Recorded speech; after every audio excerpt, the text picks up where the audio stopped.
打倒，老哥，老哥，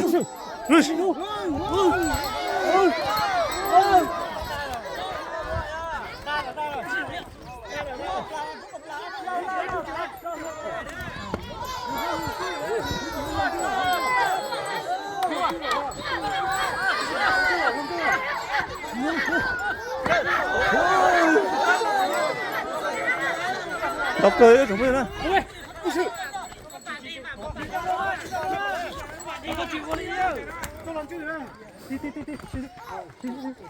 có thầu có túi hay có chiếc sai này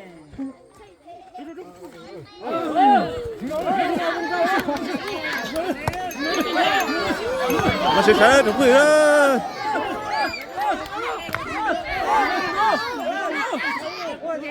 tôi đã đa là nhau có hai này tôi đua nhau hàng tí này mà sẽ sai này chẳng có gì này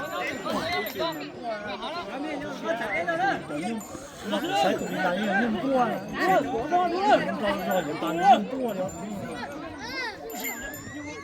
ôi xịn luôn ôi xịn xịn thì đẹp đẹp ôi xịn luôn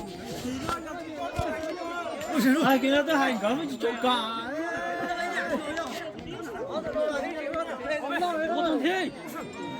nó dạng rồi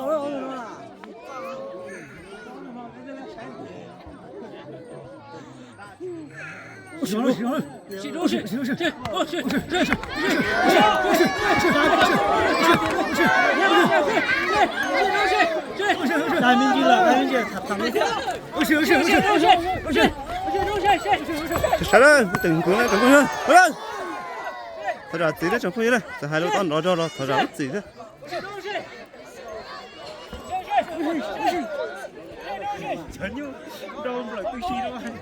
đâu cười này chẳng có gì này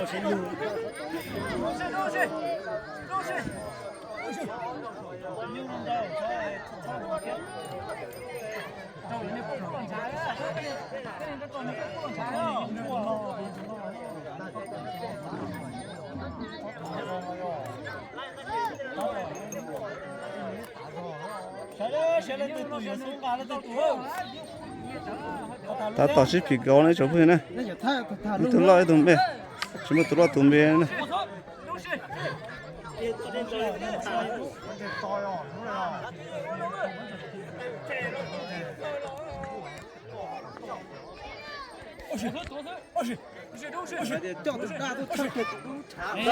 打了鸟儿弄完了就搁那。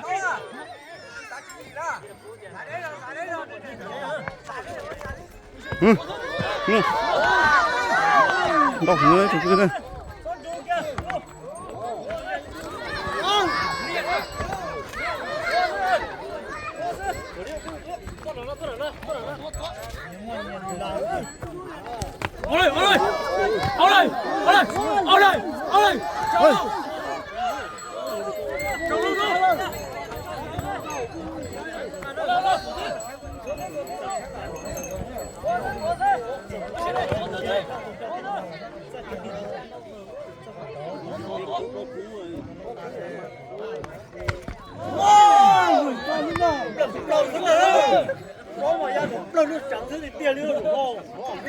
nó cười đấy cũng lo nãy trong kia đấy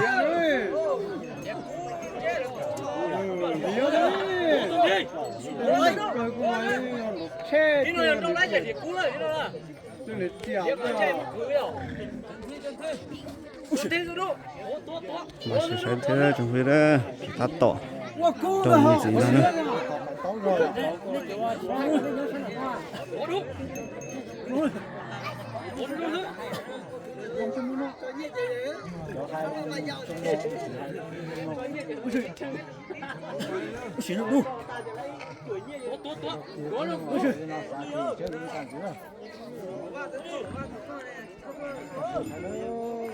ta tỏ ra chú ý khi chúng tôi đi trả rồi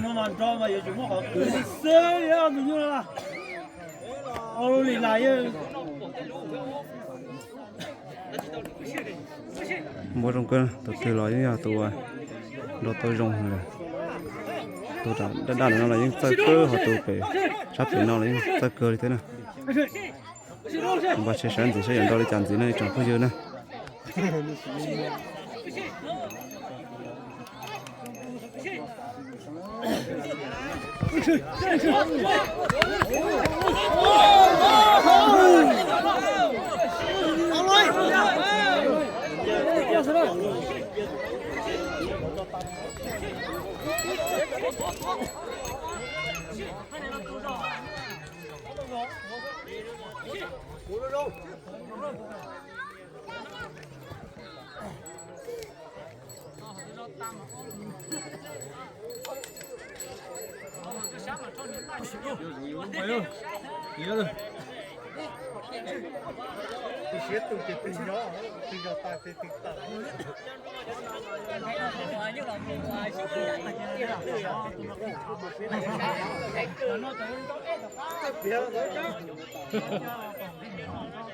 Đâu cười đi này, phụ nữ này chụp đi này. Ơi.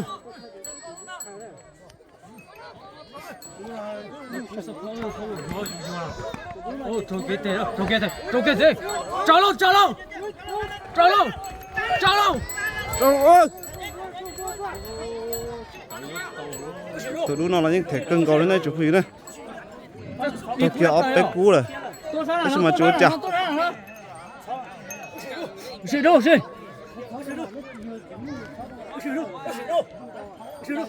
Đa là cái tay cơ ngầu như thế này. Tụi nó là những tay cơ cầu thế. Thể cưng gò này, tay dẫn cho nó cũng này.